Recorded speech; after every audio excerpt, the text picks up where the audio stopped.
We're talking today with Bob Romig of Worcester, Ohio, and the interviewer is James Smither of the Grand Valley State University Veterans History Project. Okay, Bob, can you start us off with some background on yourself, and to begin with, where and when were you born? I was born in Denison, Ohio, and I grew up in a small town called Tuscarawas, Ohio, along the Tuscarawas River in Tuscarawas County. So early on, I learned how to spell Tuscarawas. So And just for the sake of the student who will make the outline, how do you spell Tuscarawas? Tuscarawas. Very good. All right. And then where in Ohio is that? Well, that is about halfway between Mansfield and Canton. Okay. So on Route 30. So kind of sort of east central sort of. Yeah, east central. All right. Yes. Okay. And what did your family do for a living while you were growing up? My father was a high school teacher, and my mother was a librarian. Okay. And when did you finish high school? I finished high school, graduated high school in 1963. Okay. And then what did you do after that? I went to college in that summer. I graduated, of course, in the spring, and immediately enrolled at Ohio State in the summertime. And I don't recommend this, but my first roommate was my father. And so he had purchased a travel trailer down in Columbus, and that's where I spent my entire college career down there. But he was working on his master's degree, and I, of course, was working on my bachelor's. So that's what. Okay, it kind of limited what you could do recreationally, I guess. There you go. There you go. All right. Like I say, I don't recommend this. Mm-hmm. Okay. Now, you did you go through an ROTC program there? Well, Or how at did the that work? time, Ohio State required you to either enroll in ROTC or take 30 credit hours of calculus. Being from a small town and enjoying the rural life, I chose ROTC. So we had a drill day every Monday through the summer, and that was the first time I ever heard of the word Vietnam. Was on that drill field. So. Mm-hmm. Okay. Now, when you started it, and we hadn't even, in 1963, there weren't even officially ground troops there in Vietnam yet. Correct. But were you hearing about it even before 65, or did that? No, I heard about it before 65, yes. Okay. And now with the ROTC, were you expected to do a full 4 years, or did you just have to do No. 2? 2 years, and then that was a requirement at the time, 2 years, and then the second 2 years were optional, and you also got paid for the second 2 years, and so I decided to stay on, and because at that point Vietnam was starting to escalate, and I decided that if I was going to be involved and people were being drafted, and going off, and if I decided if I wanted to be involved in the military, I wanted to have some control over where I was. Mm-hmm. I have to smile at that, but anyway, I did have a little bit of control, and so I also wanted to be in a combat arm, and artillery and armor did not appeal to me, so I chose infantry. Okay. I wanted to have control of myself on the ground, So why did you want to be in a combat arm? Well, I guess that there was a little bit of macho associated with that. Well, that's the only way I can answer it. You know, I don't know. 18, 19, 20-year-old guy, Right. that might just be how do you think? Correct. Okay. And so now as you're doing this, since now you're in college, and it's like sort of 63 to 67 for the 4 years at Ohio State, I guess, what did they actually teach you in the ROTC program at different stages? Well, a part of it was military history, and a part of it was tactics, and so those were the two primary things that they were involved with. Mm-hmm. So I don't remember exactly what was offered each quarter, but those were the basic options or the basic topics that were gone. And then there would be some variation of each one of those. I mean, you would have a portion about World War II, you'd have a portion about Korea, you'd have a portion about the Cuban Missile Crisis and all those kinds of things. So, and then tactics for a division, tactics for a small unit, the whole thing. So. And then did you get sort of the march and drill part too? Oh yeah, you had to do that. So, and every Monday was March, or was the drill day, and then and during May Day we always had a huge parade around the at Ohio State. They have what's called the Oval, and the Oval is just a central location. There are no buildings on there, but it's just a oval. It's a big O. Big O. And so we would have all those troops out there, and then they would pass and review and do all those kinds of things.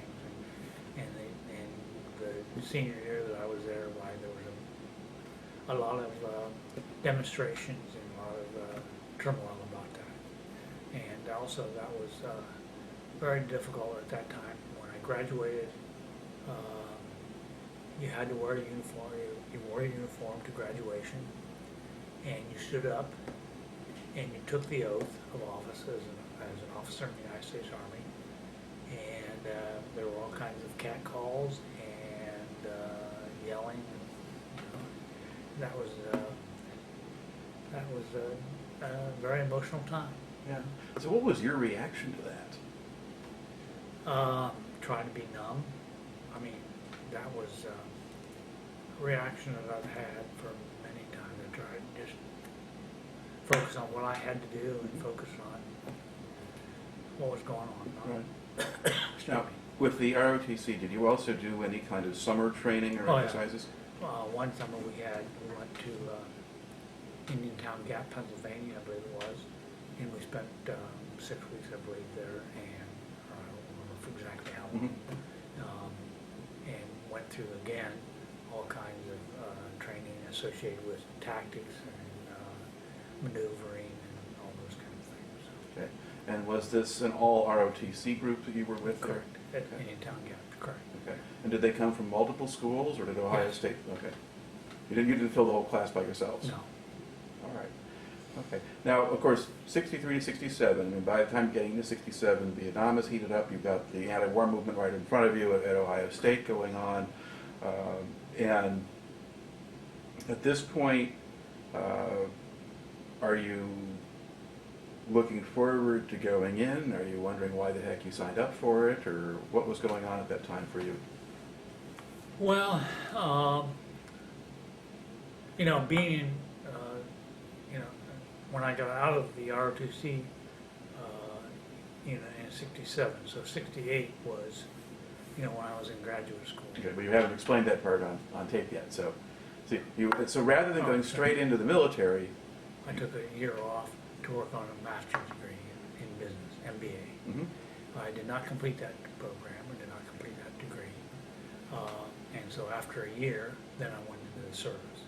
But during that time, I think again, I was primarily focused on what I was doing in terms of the advanced degree. And well, I had been indoctrinated very well.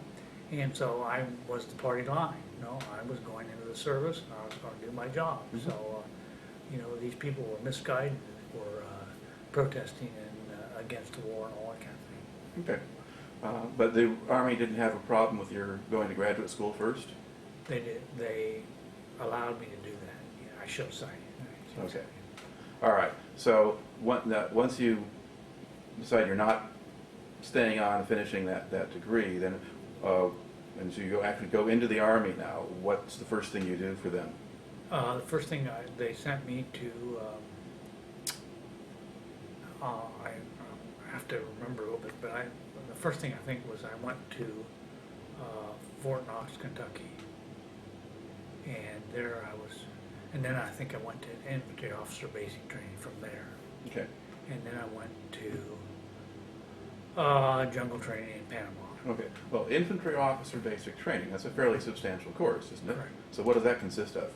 Well, again, you're learning all kinds of things, and the non-commissioned officers were always teaching you, and lieutenant, if you don't learn this, you're going to die in Vietnam. So that was the message that came through loud and clear. And of course, there were certain things that you remembered and certain things you didn't, but they wanted to impress upon you the importance of whatever topic they had. And you learned about directing artillery and directing all kinds of firepower and all those kinds of things, in addition to small unit tactics and again, a little bit of history, but not too much. Okay. Now, were they, for you, since you've done the ROTC, you had learned a lot of the basic training kind of stuff. Did they give you some version of basic training, though, or were they past all of that already?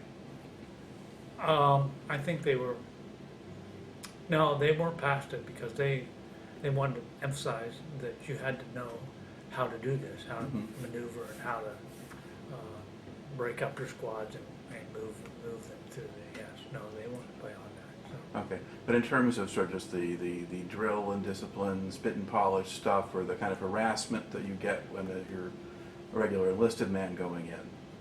Not too much of that. Not too much of that. Okay, and so do they do the whole course at Fort Benning, or do you go other places? No, the whole course is at Fort Benning, as I remember. All right, and about how long did that take? I'm sorry, I don't Okay. remember for sure. But Several right months, or? Oh yeah, but right after that, that's when I went to airborne training, the airborne. Okay, and what does the airborne training consist of? Well, that consisted of learning how to, first of all, jump out of the airplane and doing lots of push-ups, and also how to land. Mm-hmm. And what would happen if you landed in water, what would happen if you landed in a forest area, you know, all kinds of scenarios. So that was 3 weeks. I didn't know that. Okay, and now is this something you volunteered for, or? Oh yeah. The airborne training was volunteer. Okay, now then, having done that, what's your next stop? The next stop was in Panama, and I went to Panama for jungle training, and I believe that was also either 2 or 3 weeks. I don't remember for sure. So that was, and that counted towards your time in Vietnam, and so that was natural for us to do. And then you got out of Vietnam a month earlier, so. Mm-hmm. Now, what does the jungle training actually consist of? Again, you had all kinds of tactics on how to move and how to set up camp and or set up a defensive position, and also what it took to bivouac and essentially live in that kind of environment, and realizing that if you took large leaves off of these trees and put them down in the evening to provide a bed, you could actually be located several feet away from where you went to bed, because of the rain and all that kind of thing. So it was primarily about the humidity and the temperature and the rain of the jungle. And the first units that I was with in Vietnam, none of that mattered. All right. Now, you do this, so this is sort of all immediately following in sequence after the basic course at Fort Benning. Correct. And now, normally then, junior officers get some kind of training command or something before they're sent overseas. Did you go, I think you mentioned going to Fort Knox at some point? Or? Yeah, and I'm sorry, but I can't remember what that was. I believe that was right. I went to Fort Knox immediately after graduation, but I can't remember for sure. It could have been. Yeah. It could have been Okay. after. But it's one of the pieces. So, but the Right. jungle school was before Vietnam. Oh yeah. Okay. All right. So you did. Okay. So what was the training command like? What were you doing there? At Fort Knox. Yeah. I was the supply officer for all the recruits that were coming in. We provided all the equipment for them and their military clothing and that kind of thing.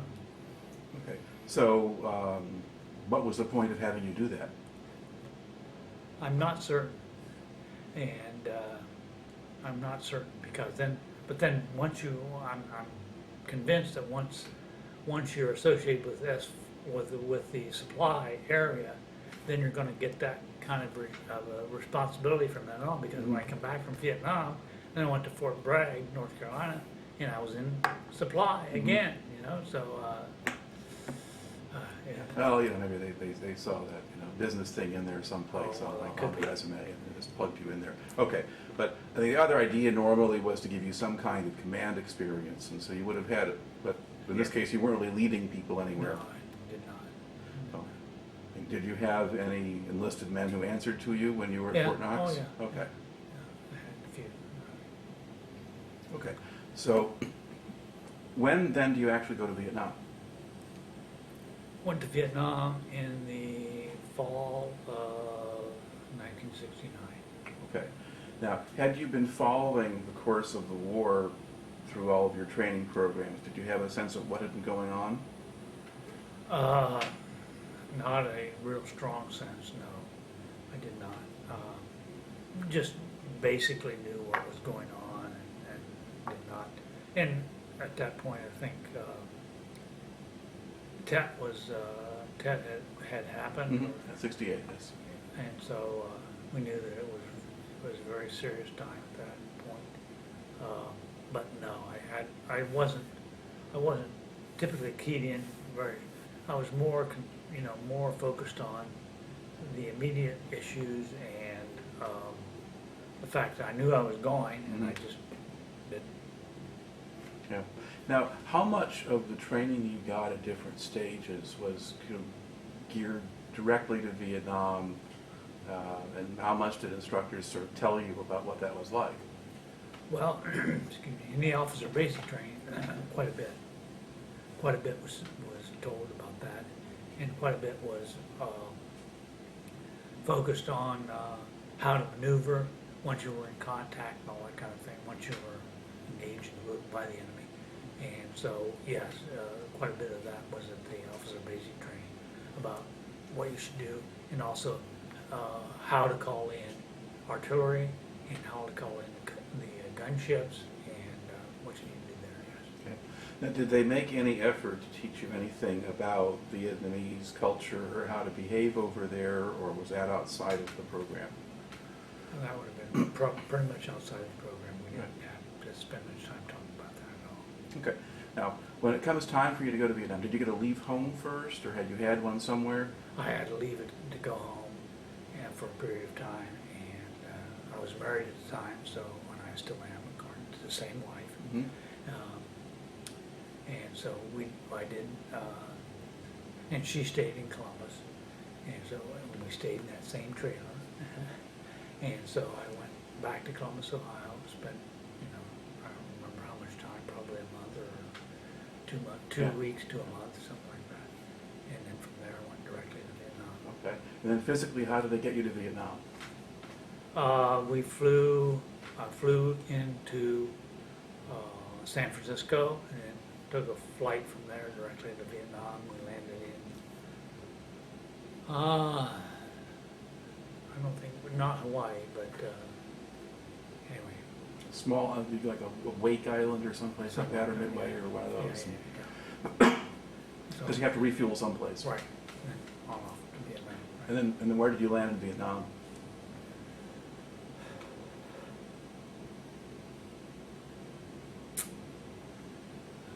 Probably Thompson, I would guess that's where I would be. Because I remember looking out of the window and I thought, why are all these where are all these round brown spots? And someone told me, those are mortar rounds that have been landed there and impacted. So I thought, oh my God. All right, so there's sort of reality for you. Right. Okay, but you can see that. So you come in during the day. Correct. Okay. And then what's your first impression of Vietnam when you hit the ground? Or when they open up the plane? Well, then I was very concerned about my own safety and the safety of anyone that was with me, because we had heard about all the Viet Cong and all those kinds of issues, about how they attacked and ran satchel charges and explosives, and so when we were all heard on big cattle trucks is what I called them, and they were just open top flatbed trucks that had benches on, Mhm. and we traveled up Highway 1 to the north area, and Camp Evans or wherever it was, I can't remember for sure, is where we were dropped off. So they actually drove you from Saigon all the way up north? So how long did that take? It took quite a bit of time, yes. Because one of the standard assumptions was that you couldn't actually, take the roads to go across a lot of Vietnam, but at that particular point in time, that area was considered secure enough that they could do that. And it could have been that we landed a little bit further north than than Saigon and Tom's area, so that we could have landed, I don't know. I mean, maybe the Da Nang, because some people went in there. Could have been. But again, that would be still a large built-up area Right. that you come into. Because if you landed at Cam Ranh Bay, you probably would have noticed. Right. Okay. Yeah, it was probably Da Nang. So. Okay, but Da Nang is more likely to make the truck trip Right. up. Okay, from there. But anyway, it's not a place where you get to stop and be a tourist and No. that kind of thing. Now, did you know what unit you were going to be assigned to when you went over? I can't. No, I think it was in Vietnam, or when you got there, so that's when you were assigned to a unit. Okay. And then what unit were you assigned to? I was assigned to the 101st Airborne and 2nd of the 506th. And I believe that I was assigned to Delta D Company at that time. I believe that was the case. All right. And okay, so you drive up and you went up to Camp Evans. That's the base for Right. where the battalion was. Now, was the battalion in the camp when you got there, or were they in the field somewhere? They were in the field primarily. Okay. So then you were sent by helicopter to wherever that unit was, or whatever that. Okay. Now, did you get any kind of orientation for the division, or? I don't remember that. Because a lot of people talk about being in a Screaming Eagles replacement training school or something like that, CERTS training for a week or something. We could have been. I don't remember that. All right, so just not, that makes no impression if they did that. No, that's true. Okay, so now, and then where was your company operating? Were they close to Camp Evans or farther out? No, we were further to the west. Okay, So we were in the area of just east of the Ashaw Valley, mm-hmm. and that's where we spent most of our time operating. So Okay, and do you remember joining the company? They're flying, did they send you out there in a helicopter, or? I don't remember specifically what that was involved. But first of all, I became the executive officer, and so that was you didn't always go directly out to the field as Right. an executive officer, so a lot of times you spent time in the rear, and so I don't remember specifically, and so. Okay, so what elements or personnel of a line company stay back in the base camp? If they're in the field, who stays in the rear? Pretty much just the support people, and the Echo Company at that time rotated the mortars back and forth, and so the mortar platoon moved back and forth between the rear area and the forward area, and also certain parts of the reconnaissance team was always back in the rear area also. And then people who were wounded and were obviously in the rear area, and so they formed a lot of the, they did a lot of the work to support the base and also provide security for the base. And a lot of times there was an officer, and I became that officer eventually, but there was an officer in charge of the perimeter for our section, for the D Company section of the perimeter, well actually from the second of the 506 Company area. Okay. Now, who was your company commander when you joined D Company? Or did that person not stay long, or? Well, he did not stay long, right, and eventually became Captain Rawlinson. Mm-hmm.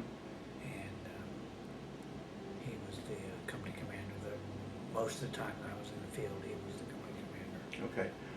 So you arrived at Camp. Okay, now, did you get out into the field pretty quickly after you got to Camp Evans? Yes, fairly quickly. I mean, it was more than maybe perhaps a month or shortly after that. And the platoon leader that I replaced, I think he was relieved of his responsibility, so I took over for him. Okay, so you the first platoon, yes. So your stint as an executive officer, was that just a temporary stopgap? Yeah. Okay. Okay. So you, now, when you were in that kind of first month in Vietnam, do you just kind of remember much about just the physical conditions of living there, or any adjustments you had to make to life on a base like that? Well, you had your own, as an officer, you had your own little room, so to speak. So, you know, you weren't in with the whole platoon of other people. So, well, I wasn't, you know. I believe when I came back and we had our own platoon, and I was with, you know, everyone else. Right. But when I was the executive officer, I had my own little area, and so that was, I guess, slowly but surely indoctrinating you into the area. So, right. Did you have any trouble just adjusting to the climate, or have any sort of physical ailments or things that bugged you early on? I can remember that when I said earlier that all the information that you learned in Panama didn't apply, because we were in the area, excuse me, that was extremely cold, and well, you know, I mean, cold in my opinion at that point, and you had your mindset that it's going to be hot, hot, hot. You know, that's what you heard on the TV and everywhere else. But I had insulated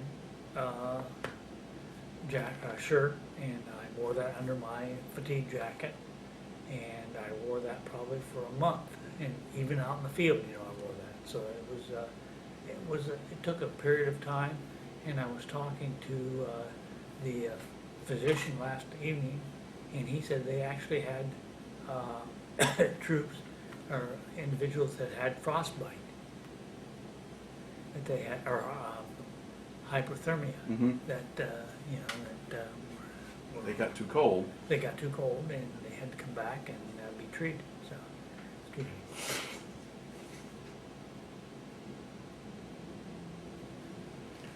Because you're there now, you got there, was that sort of right before the monsoon started, or? Correct. Yeah, okay. But that's going to be more wet weather, and it might still be temperatures in the 70s or something like that, but that can seem cold if it also gets hotter. It was in the 60s, and sometimes even down in the 50s, when it was cold like that, and high humidity, why, very difficult. Okay. So now you spend about a month and so forth as XO, and then you go out and you take command of a platoon in D Company. And what were they doing when you joined them? We were just maneuvering around to different locations, and we were looking for the enemy, but we didn't have, we weren't a lot of contact at that point. And so we were just maneuvering around, hopefully trying to create a presence that would prevent that from happening. But the idea, or the notion, was that we were well aware that they were using the A Shaw Valley to get troops down and material down into the South Vietnam. So we were just maneuvering around. Okay. Now, were you also looking for supply caches or bunkers absolutely. or other things like that? We actually we found bunkers, and we found complete systems of kitchens and sleeping areas and underground. And they used very ingenious. They would take trees and form an A-shaped and interlock those, and then put soil, of course, on top. And so if it was if it took a direct hit, the explosion would dissipate because of the A-frame Mm-hmm. shape of the bunker, yes. And so we did go through a lot of bunkers, or some bunkers, I wouldn't say a lot. And the other thing that I can remember is walking on some trails and coming across some elephant dung. And let me tell you, you just don't step over elephant dung, you step around it. So anyway. So what did it mean if you're finding elephant dung? That meant that they were heavily using that area. And I mean, wasn't fresh, Mhm. but it indicated that they were using that area very intensely and also considered to be a very safe area, you know. I mean, What was the function of the elephant for that? well, I'm sure to bring in their heavy artillery and whatever else they wanted to bring in. Yeah. You know, I mean, that was the way they moved their material into the Yeah. location. To do heavy lifting without needing a truck. There you go. Okay. So that goes on. Now, is there a point there when they'll pull you out of that area? Because you operate for a while patrolling. Well, I didn't keep track of the numbers, but I can remember, I was talking to my radio operator last evening, and he said we were out in the field for 120 some days at one point. Mm-hmm. And so we had a continuous operation that we were in the field for that length of time. Okay. And did you join them in the middle of that? Probably I was there for most of it, yes. Okay. Yes. And then I went to reconnaissance platoon in May, I think, of that year, May of 1970. Okay. In the meantime, my understanding is the battalion had for a while gone back to the area around Camp Evans during the monsoon season. They were back in the Flatlands. Yes. Yes. Okay. And so you were with them for that part? Correct, I was, yes. All right. And then when did Captain Rollison come into the picture? Were you still out in the field when he joined Oh, you? yeah. Okay. All right. And how would you characterize him as an officer?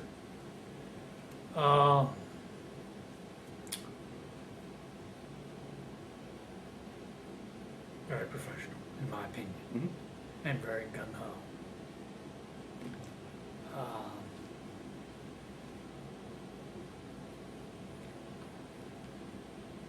And he was, you know, I would say very aggressive in terms of his approach toward what we needed to do and what our role was, what our mission was. I mean, in his opinion, patrolling that area was we had to do that very aggressively and move constantly. And also he was very disciplined about teaching us how to set up perimeter and protect ourselves and that kind of thing. And I can tell you that the worst, I will say ass chewing, and I know we're on camera here, so that I ever received was from him, because at one point we were supposed to hook up with the unit that he was with at that time, whatever platoon it was. Mm-hmm. And I was walking point, and as we approached the location, walked into the perimeter of the position, and he said, "Lieutenant, come over here." So I went over, and he proceeded to tell me what he thought about my walking point. And I said, you know, well, just my turn. He said, "You do not have a turn. If you get in contact, I don't want to be talking to you, but radio operator, I want to be talking to you."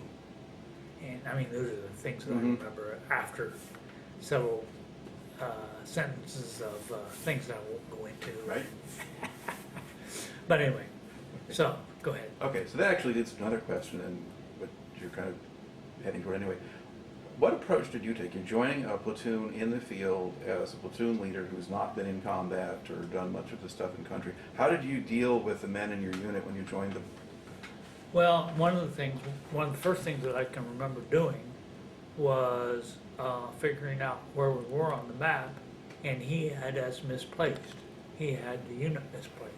That was your company commander? No, that was the platoon leader Okay. that I replaced. Oh, And so he had the location that we were supposedly hilltop that, Mhm.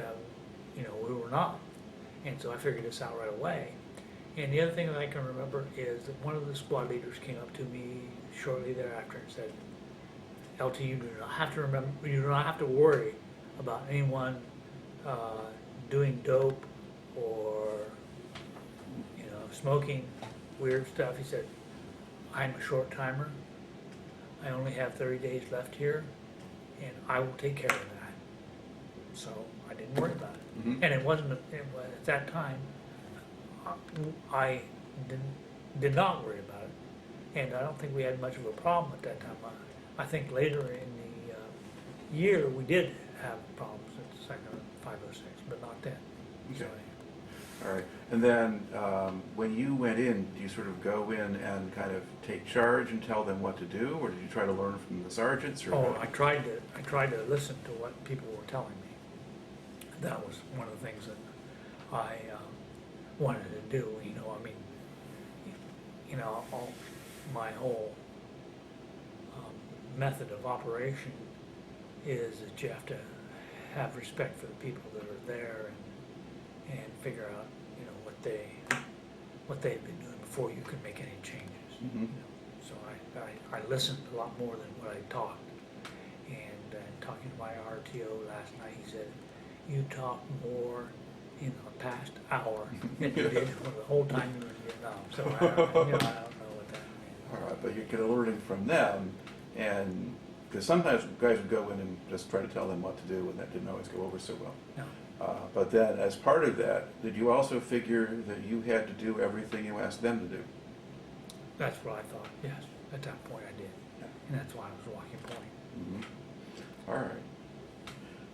So you're getting acquainted with that group. Now, did you have a good group of NCOs with you initially, or? Yes, very much so. I had a first sergeant was Sergeant Beck was his name, and he was older at the time, but he was first class, and he was very either he or I went into LZ on the first chopper. Sometimes it was him, sometimes it was me, and then whoever was second was the opposite, Mhm. And I can remember one time, tell this story? Sure. I can remember one time that we went into a landing zone, and he was on the first chopper, and I came in on the second one.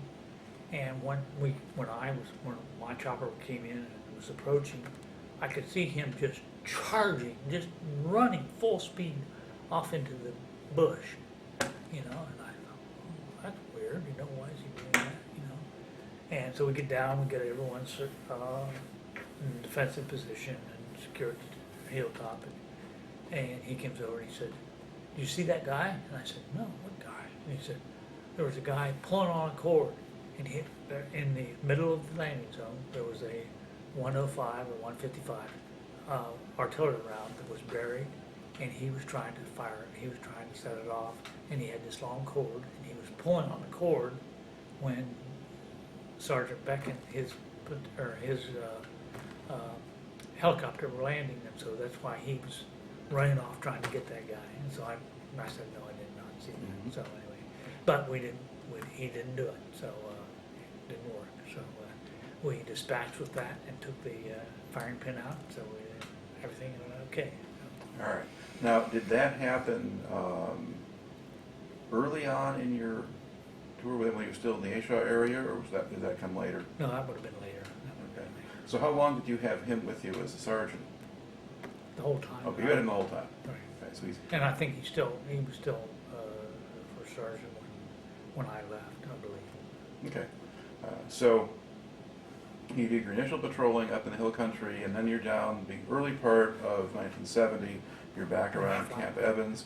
Now, did you go out and patrol different places, or did you stay on the base, or what happened then? No, we were out and about, and we were back some in Camp Evans, but Mhm. for most time, we were out and about in the Flatland area, and we patrolled that area also. So And was there any enemy activity in that area? We didn't see any activity. Okay. So thus far, first several months of your tour are relatively quiet. Oh, yeah.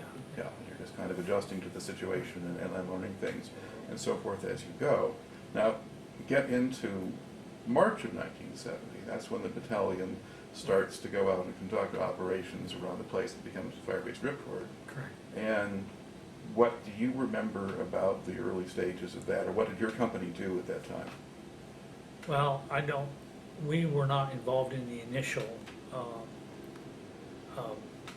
assault on Firebase Ripcord, but I do remember that the executive officer of the battalion at that time was Major Law, and he was on the initial approach to Firebase Ripcord, and he was killed on Firebase Mm-hmm. Ripcord, and so he I do remember that, but we were not involved in that initial approach to Ripcord. So But did they take you into that area of operations to be in the field? yes, and so I don't know that we landed on Ripcord, but we were landed in other fire bases around that area, Right.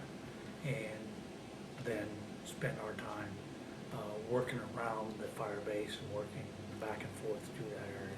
Okay. And what was the terrain like in that area? Triple canopy jungle and mountainous, and again, nothing like you saw in Panama. So I mean,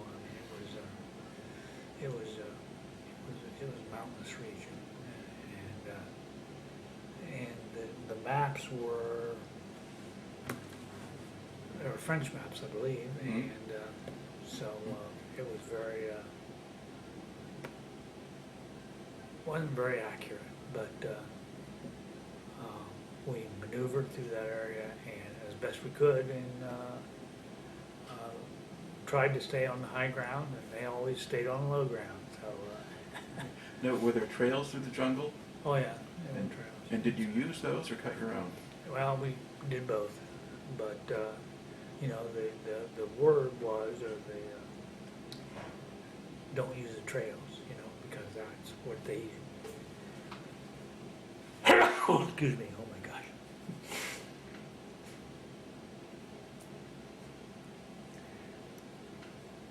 Cut your own trail, and that a lot of times was very difficult to do because of the not only the terrain but also the vegetation. Mm-hmm. And of course, wouldn't you make a lot of noise when you're cutting a trail? You would. Okay. So it's sort of a trade-off for one or Right. the other as you went. Now, in that period there, kind of late spring or March, April, May, that period in there, you know, the base is being established, people are doing things. Did you encounter much by way of enemy at all, or? We did a few, and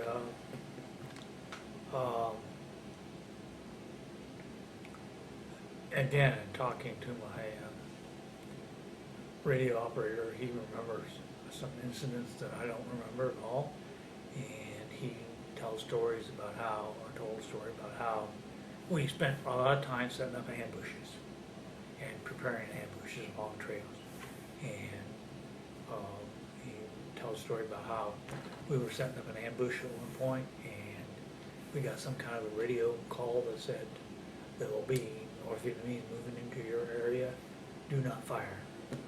And so we laid in the ambush, and he said, I was concerned that they could hear my heartbeat and I would give us away. But he said that never happened. So yes, we did see enemy, and we were involved. In terms of specific firefights, I remember a few, but not. It wasn't heavy contact. We had at that point. So would you ever walk into an enemy ambush, or they walk into yours, or? They would walk into ours, but I don't remember us ever walking into any of theirs. And would When I was with Delta Company. Right. Okay. Now, would they be going around in very small groups, or? That's what I remember, small groups, yes. Okay. And did you have much of a sense of, at that point, sort of how your campaign was going? Did you think you were successful, or just? You know, you didn't have much time to step back and look at the big picture. You were more concerned about what this guy was doing and how deep his hole was, and how deep your own hole was, and did you prepare adequately for the evening, you know? And so I didn't really step back and think about what we were doing in terms of the whole picture, the big picture. Okay. And then how long would you stay out in the field at one time? We would stay out for a long time. I mean, we were in the field for a long time. Okay. And so how do you get supply, that kind of thing? Well, we would get supplied, and each person would get a case of sea rations. And so what was that? That would have been 4 days, 3 days, 4 days, 12 meals. Mm-hmm. So we would get supplied that way, and so we would maneuver around a fire base, or not a fire base, but An LZ? An LZ, and then at the end of 3 days, we knew we had to be resupplied, so we'd have to move back to an LZ and get resupplied. Yes. Okay. And then how does the resupply come in? Came in by helicopter in all cases, and occasionally I can remember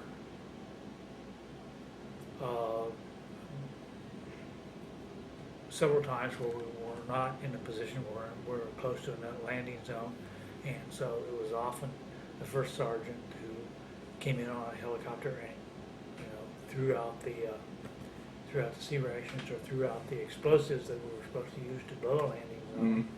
And that's the way. And then also I remember that our radio quit working at one point, and I had a signal mirror, and so I can remember a helicopter, you know, flying over, and I used my signal mirror to get their attention to bring them back, and then, you know, held up our radio, and they brought us a new one. Okay.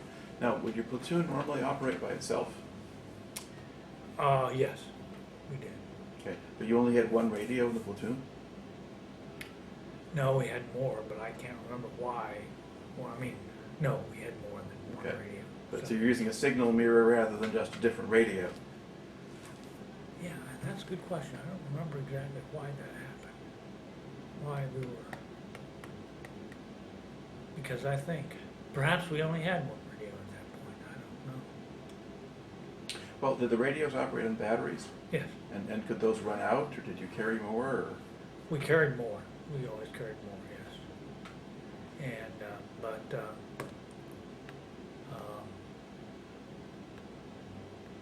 it was not the matter of the battery, so it was something else that was the issue. All right, but you don't forget something like that, so No. that sort of stays with you. But I do forget how many radios we had, and Well, how large was the platoon most of the time? in the 20s, Okay. perhaps 20, And would you put them into just 2 squads or 3? Or? 3 usually, 3 squad. Yeah. Would you ever have the squads operate independently, or? Yeah, and that's why I'm trying to remember. We had to have had more radios, but why we only had one at that point, I have no clue. Yeah. All right. So, over the course, so in that, now how long did you stay out in the field? I mean, yourself, in terms of being with the platoon rather than somewhere else. When did they switch your assignment? To the econ. To E Company, yeah. The reconnaissance, yeah. That would have been in May or June, I believe, so. Okay. So that was really before the situation on top of Ripcord got Right. bad. Now, did you ever pull a shift doing security on Ripcord? Oh, yeah, Okay. yeah, we did. Our company did, yes. Okay. And so and then were you with them when they did that, or did that come? No, well, I was with them at one point Okay. to do that, yes. All right. And describe a little bit to us, or can you? Well, I can remember that we had a certain area and we had to set up defensive positions and fields of fire and have position armed machine guns and each person had a hole that they were supposed to be associated with, and a defensive position, and then you either improve, when you took over for someone else, you always had to improve upon that location and upon that position. Either make a deeper hole or dig a new hole or something, so that's what we had to do at that point, but I don't remember exactly. I think the biggest thing that we had to do, and also maintain the wire around and to improve the security of that wire when we were there. So that was a big responsibility also. And if you had extra wire, you put that down as well. You know, I mean, just to try to protect yourself. Mm-hmm. And did the enemy make any effort to probe the position while you were there, or was it quiet? I don't remember that. No. So it was quiet while I was there. And at that point, was it possible to kind of walk around on the base fairly freely? Because you're not getting bombarded yet. No. And I can remember sitting up, I believe it was on Ripcord, and sitting up on the hill with a artillery officer, and we would watch on a nearby hill. We would watch this guy come out from a cave or a bunker of some kind and plop these mortars into a tube, and, you know, within seconds, boom, boom, boom, boom. So we would try to address, you know, fire back with mortars, you know, and you know, we fire over there and boom, boom, boom, you know, it explodes, and then the guy come running back out, drop some more, and boom, boom. So finally we called in an airstrike, and so we got the position and all that kind of thing, and the guy with the airstrike came in and just blew the top of that hill basically off, and after that, why we didn't see the guy, and he said, and I can remember him saying, the pilot saying to us, well, do you want to leave up and haw? And, you know, I can remember looking at this guy I was with him, and I said, what is a leave up and haw? He said, I don't know. I don't know what a leave up and haw is. And he said, I said, sure, we'll take a leave up and haw. So here came this plane in, you know, and just, and you could look up and see the pilot in the, I mean, and a leave up and haw is a low pass. Okay. So that was rather frightening at that point, but we learned what a leave up and haw was. So. All right. Okay. And so now, are there other, do you remember much else about staying on the fire base, or was it a fairly routine kind of thing for you? It was fairly routine at that point, yes. All right. And then how is it that you wind up being switched out of a line platoon into the support company? Well, apparently Lucas asked Rawlson for a recommendation, and Rawlson gave him my name, and so in Nolan's book he says company commander, but you know, I was not the company commander of Echo Company at that point. I was a reconnaissance platoon leader. Okay. And so then I traveled with various units of our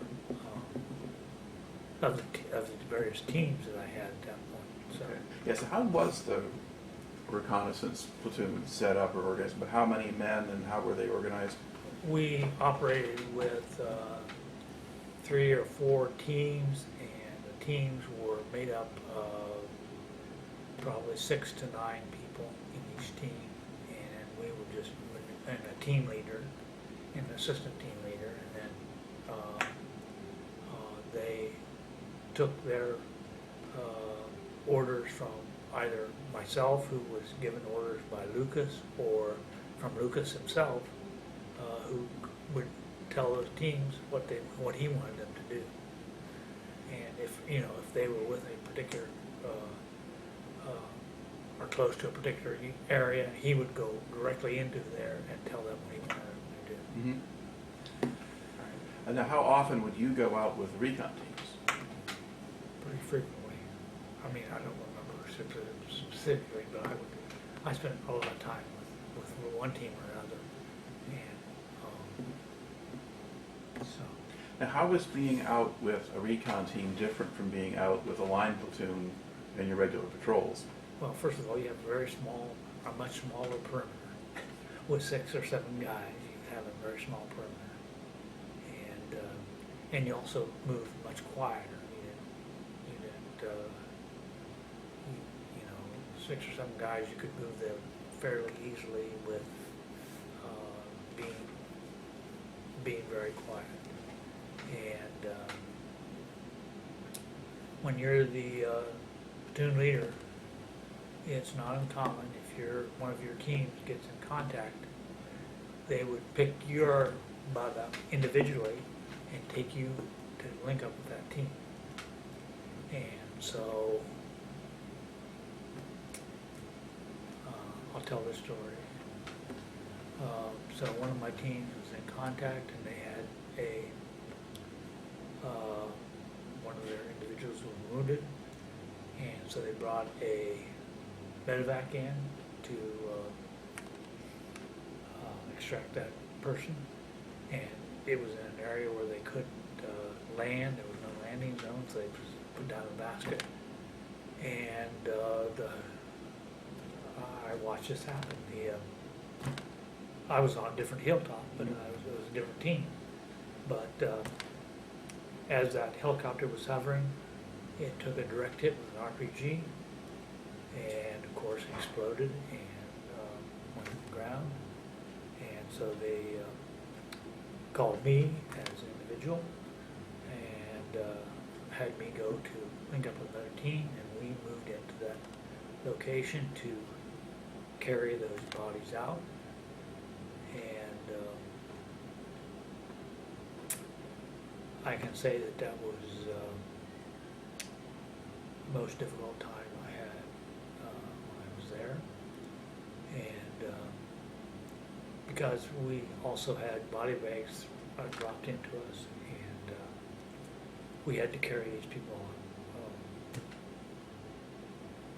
sticks that we had fashioned, over the shoulder. And I had some individuals on those teams that refused to carry the bodies, and looking back, I wish I would have done something differently than that. But and then we linked up with, and we had to do this in the evening, or it was getting dark, and I can remember, I will say, whining on the phone to whomever would listen to me, that we could come back and get these bodies. And I was concerned about being ambushed at night, and they would not allow that, and they said you had to carry those people out that night. So we did that, and linked up with Delta Company, Lieutenant McCall, who was here, and I want to talk to him hopefully today about that, because I can remember sitting down with him after that, and he tells me last evening that he was ready to shoot one of the guys that wouldn't carry the body, but I don't remember any of that. But anyway. All right, but yeah, that's going to be particularly difficult. Now, did the recon teams, what would happen if they spotted the enemy? Were they just supposed to report back, or would they fight, or what happens? Depends. If it was a situation, we would fight. We did fight. If we were at one point, I was with a team, and we were surrounded at night, and you could hear the movement of North Vietnamese around the perimeter at night. And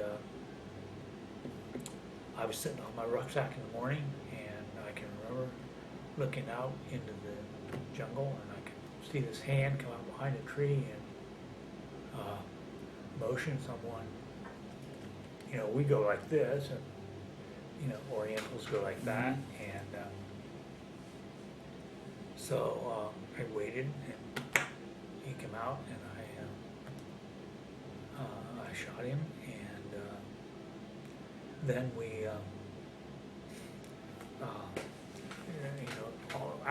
After a shot, by all kinds of chatter and conversation you could hear out there in Vietnamese, going back and forth.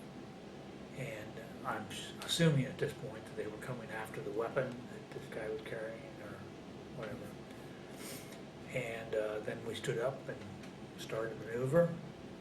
And with 6 people or 7 people, you don't have much of a maneuver, so I was maneuvering, and this was the result of that. And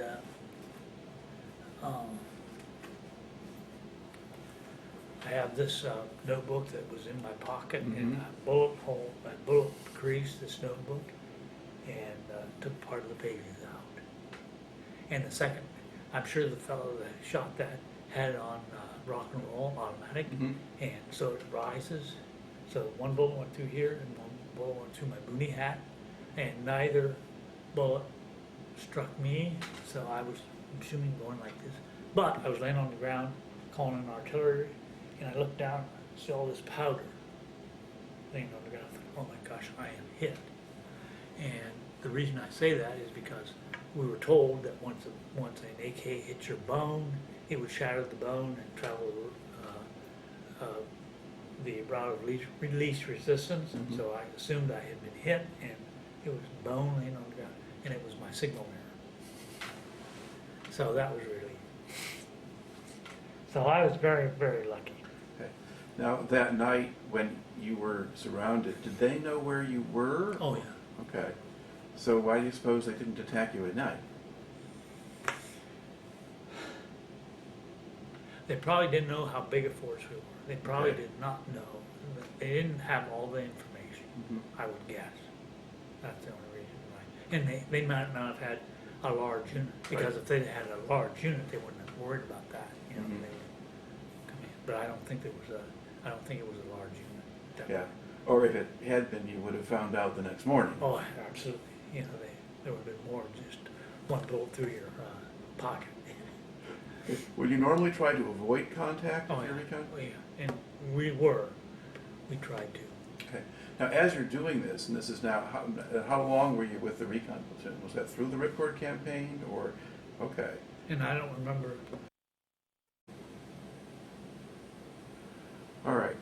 We have been taking your story to the point where you're commander of the recon platoon, the 2nd Battalion, 506 Regiment, and you're operating around Ripcord with your various teams at that time. Now, how aware were you of what was going on in terms of the larger campaign? Would you go back onto Ripcord yourself, or did you go back to Evans when you weren't with a team in the field?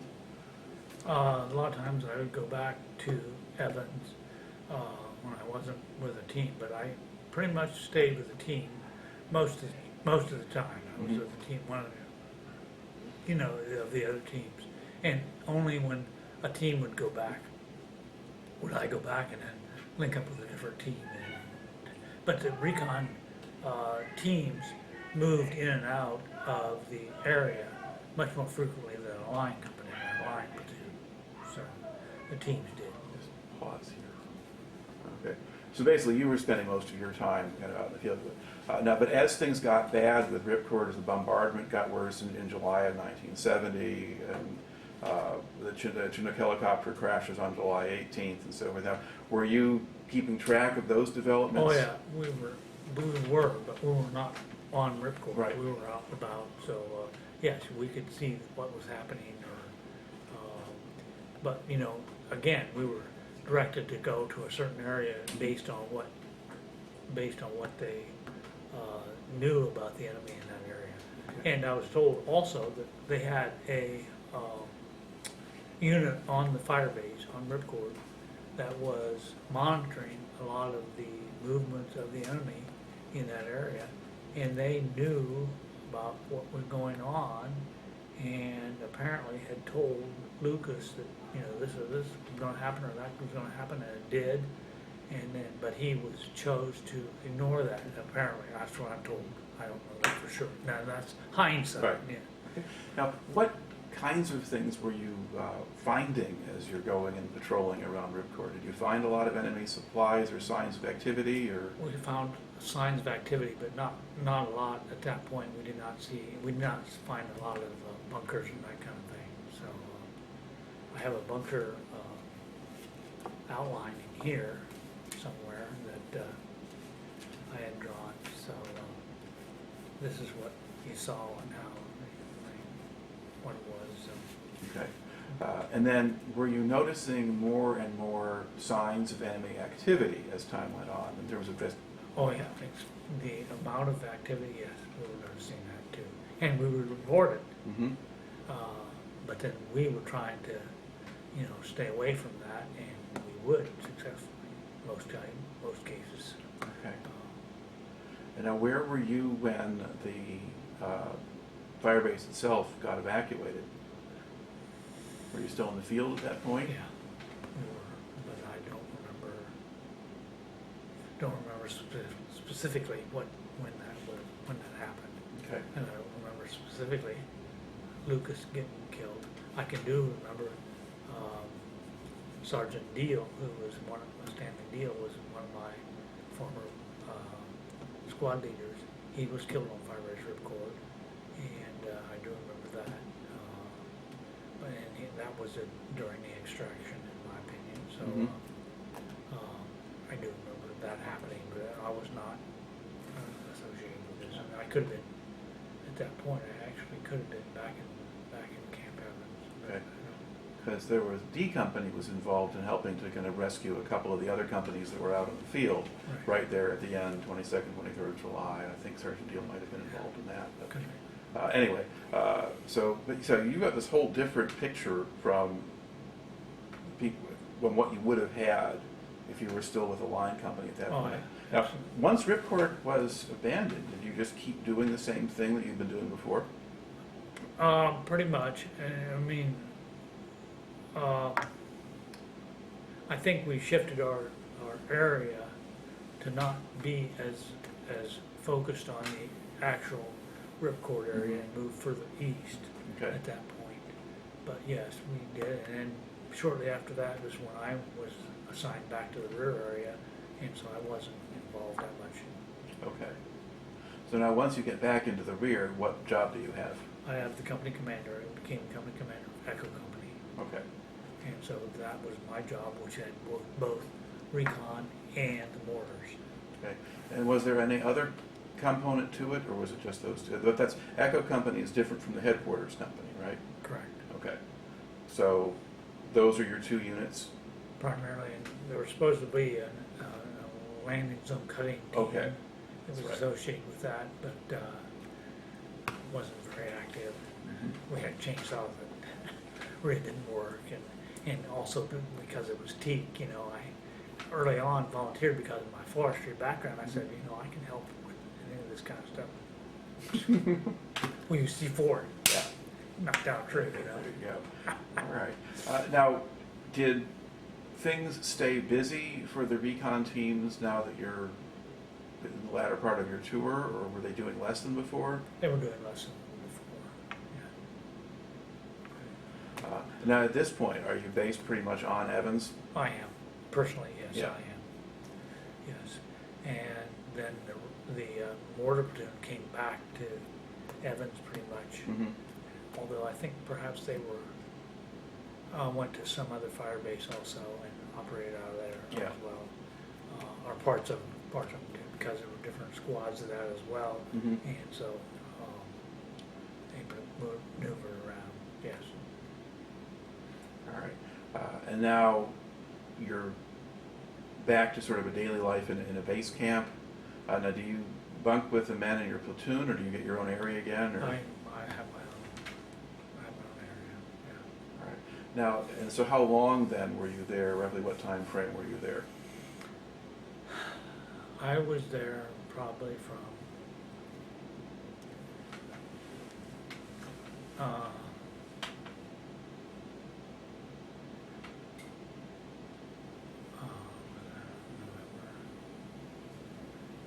through the latter part of the summer. Okay, it's kind of August, September. Right, in that area. and then eventually was assigned to work on the perimeter of Evans, and because at that point, in my opinion, again, I was not an academy grad.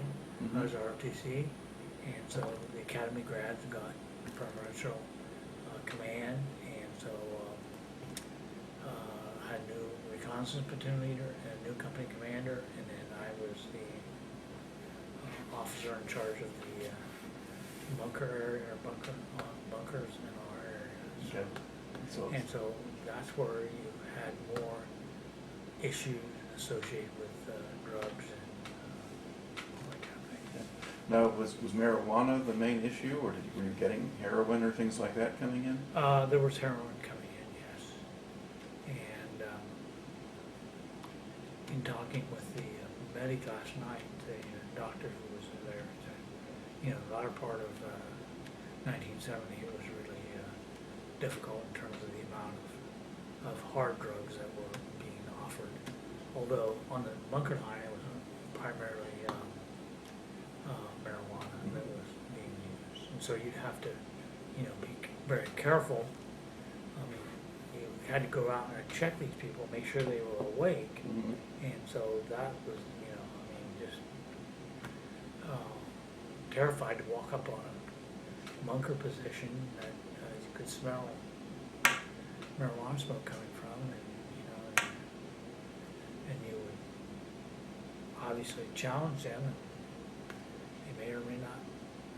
Well, anyway, so I mean, did the marijuana create much real discipline problems, or was it fairly minor stuff that you saw? I saw fairly minor stuff. Yeah. Okay.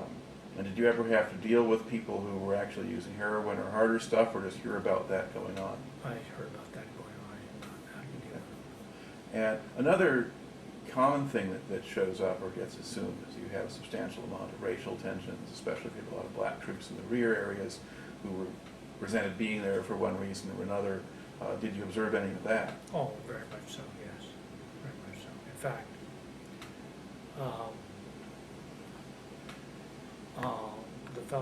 one of the fellows who refused to carry the bodies from the medevac was an African American fellow, and he just refused. And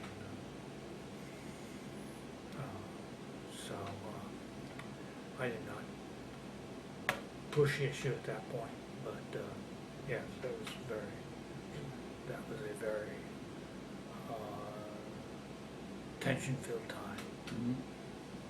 And there was a lot of animosity on both sides. So yes. Okay. And did you, in your position, ever have to kind of deal with that or resolve issues relating to that? Or did you not have that kind of problem with the men immediately answering to you? I did not have that problem immediately. Okay. Now, was this an area, were there Vietnamese civilians around at all? There were a few, and they would come in. But there was pretty tight control of them. They didn't spend the night.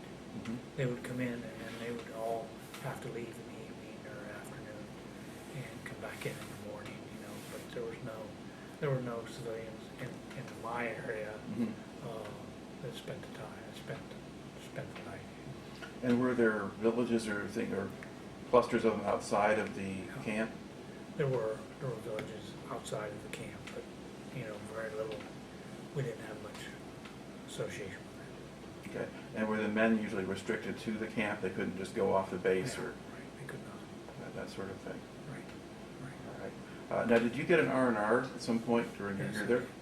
And I did, and I met my wife in Hawaii, and it was either and I cannot tell you the month, and I asked her last night, or this morning, and she could not remember the month for sure, but it was either July or August, because I wanted it to be toward the end of my tour. And I didn't want it to be, you know, the first part or the middle, I suppose. I wanted it at the end, so it would probably be in August. Okay. And were you still, was this now were you Echo Company at that point still or not yet? No, I was still with the reconnaissance platoon. Okay. Because I can remember coming back from R&R, sitting on the helicopter pad thinking, I do not want to go back out here. I do not want to go back out here. I mean, I had to, and I did, but, you know, just mentally you were not the same after you went to R&R, or I was not the same after R&R. All right. Now, over the course, are there particular incidents that kind of stand out in your memory about your year in Vietnam that we haven't brought into the story here yet?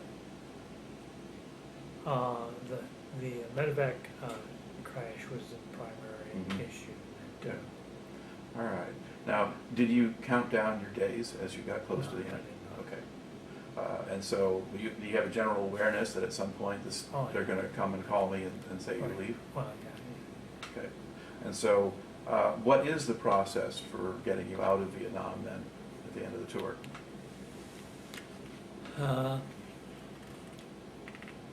Well, I can remember basically that, you know, there were a few of the men that I had when I was with the Echo Company that got together. I smoked cigarettes at that time, and they gave me a lighter with the 101st, you know, emblem on it, all that kind of thing. And I remember going down to Da Nang, I believe, and getting on again, it was a commercial flight, and you flew into, I flew into Seattle to Tacoma eventually. And I can remember going up to the counter and the woman saying, "Oh, I'm sorry, sir, we don't have any more standby seats available." And I said, "Are you kidding me? I want first class and I'll pay for it in cash." So I paid for it in cash to back to Columbus, Ohio. And I can remember sitting on their plane, traveling, and I played solitaire on my tray table. You know. And there should have been a sign, but it was not at the time. The person who sat in front of me called the stewardess over and told her that I was making too much noise playing solitaire, because I would shuffle the cards and stack them up, and so she asked me to stop doing that. So I did. Okay. Now, were you in uniform at this point? Oh yeah. Okay. All right. And as you were going through airports going home here, did you see any signs of protesters or stuff like that? I did not. No. Okay. Personally, I did not. So aside from someone not liking your noise, you weren't getting any harassment or whatever. Okay. Now you get back home. You got to leave home for a while, but you're not done yet, are you? You still have time left. I went back to Fort Bragg, is where I went after I met my wife, and we prepared to move to Fort Bragg, and so I went down there, got an apartment, you know, ahead of time, then reported wherever I was supposed to report, and they were amazed that I already had, you know, a place to stay and all that kind of thing, because I just took charge of that and got it done. All right. And then what was your job at Fort Bragg? Well, again, I worked in supply, and one of the things that I was responsible for doing was reviewing people that lost various items, you know, like they lost their poncho, they lost their weapon when they were out, you know, doing their things, and they filled out whatever the form was, or whatever, and I had to review those and determine if this was a legitimate or illegitimate loss of equipment, and whether they had to pay for it. Right. And I can remember one time that the major that I reported to, I had filled out some kind of a report on an individual that had lost a weapon, and he had met some woman that was, you know, out there, and then he had lost the weapon, and this was on some kind of back road in North Carolina or wherever, and he called me in, and so I saluted, and he said, that was the most expensive sex that guy ever had, right? Mhm. And I, yes, sir. And away we went. So, and he told me, you know, I always wanted to go into special forces. That was one of the things I wanted to do. Mhm. And he said, if you stay in one more day, I will see that you get in special forces. Because at that time, first year from a second lieutenant was to a first lieutenant, and from the second year was from first lieutenant to captain. Mhm. So I knew that if I stayed in one more day, I'd become captain, and I would also have a second tour in Vietnam. Mhm. So I decided I didn't want that. Okay. So special forces as an idea was fine, but actually doing it in Vietnam was something else. Well, correct. Or, you know, I really didn't think about special forces in Vietnam. That would have been okay, Mhm. in my opinion. The difficult, or not the difficulty, but the issue of being a company commander Mhm. in Vietnam was a whole different Yeah. issue, and so I really didn't want to do that. Okay. So you finished with the Army at that point. I finished with the Army at that point. All right. And having done that, now what do you do? Well, I went back to Ohio State and I applied for a position as a county extension agent. And so I was interviewed for that, and the assistant director of the extension service, the county, or the state extension service, I can remember asking me in the interview, Bob, what's it really like in Vietnam? You know, tell me, give me, you know, Mhm. you know, you don't want to hear all this stuff, so I, you know, sort of superficially blew that off and Mhm. moved on. And so then I was the county extension agent at 4-H in one of the counties in Ohio for about 5 years, and then they required that you have a master's degree, and so I went on and went back to school. And at that point I had at least one child, and so, possibly two at that point.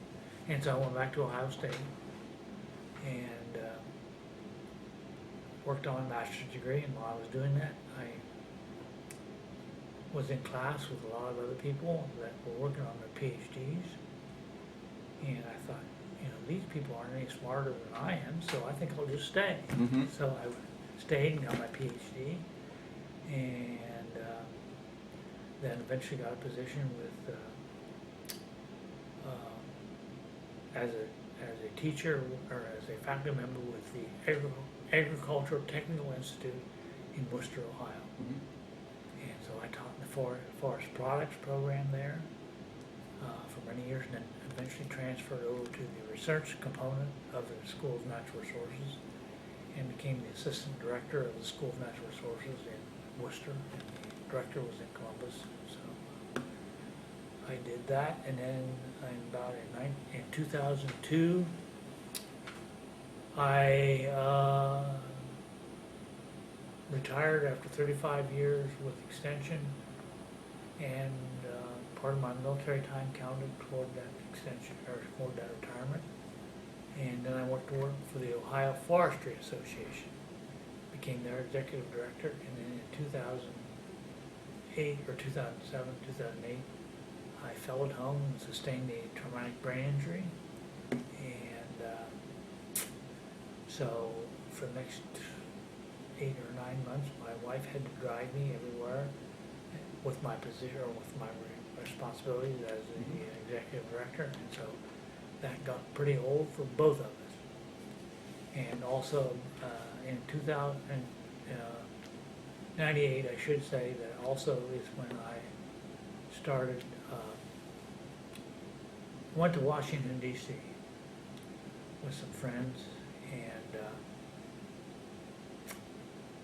walking down the walkway to the Veterans Memorial, I remember I was walking with my daughter.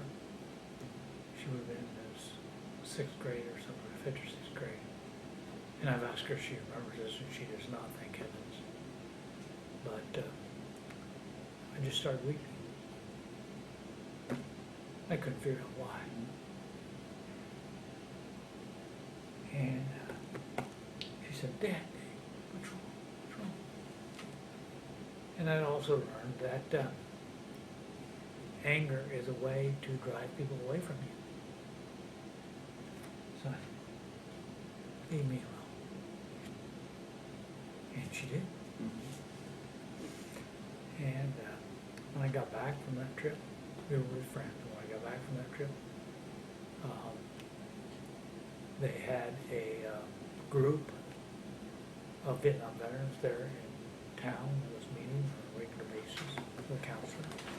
And so I got hooked up with them, and he was the guy that was helping us teach that class.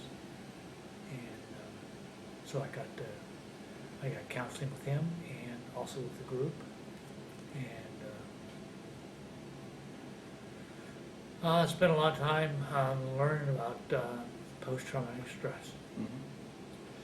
Now, had you kept everything essentially bottled up for all those years until '98? Did you have any other kinds of odd things that you were doing, or behavior things before that you just didn't know what they were, or did things just stay pretty well under wraps until that Pretty moment? wraps. Okay. Pretty much under wraps until Yeah. that was the. Okay. And I've had it characterized that, and our counselor used to say that we have to talk our way out of Vietnam. And so that's part of the reason that we taught that class. You know, we had to stand up there and teach, or we had to stand up there and talk about it. And, but I've also heard it characterized that you have all these little bits and pieces of memory, and they're in a box. And you have that box stored on shelves, or boxes and shelves in your mind. And then something happens and boom, that box comes off that shelf and throws all those memories out there on the table and they're on the floor, and you have to pick each one of those up, examine it, and put it back in the box. And so we spend a lot of time doing that. Which benefits future interviewers later on, because you can kind of go through it and do it. Now, so you took a certain amount of that baggage with you out of Vietnam. Do you think you took anything positive out of your military experience? Yes, I do. And what that positive experience was, in my opinion, was great respect for the individuals who were there. I mean, that's what goes without saying. I also think that personally, I benefited in terms of, although my wife would say that this is not necessarily a benefit, but you know, to see all the possibilities, and to see all of the, and perhaps this is not a negative thing, but maybe perhaps this is a negative thing, but seeing all the negative results of various kinds of actions that can happen if you're not paying attention. Right. I mean, I think that's positive. You know, not everyone thinks that's positive. You know, I mean, you should just accept what's going on and move on. Well, But this is something you have to develop if you're looking after other people. right. Yeah. All right. Yeah. And so as long as it doesn't paralyze you totally, then it probably is a good thing. All right. Well, I'd just like to thank you very much for taking the time to talk to me today. Thank you.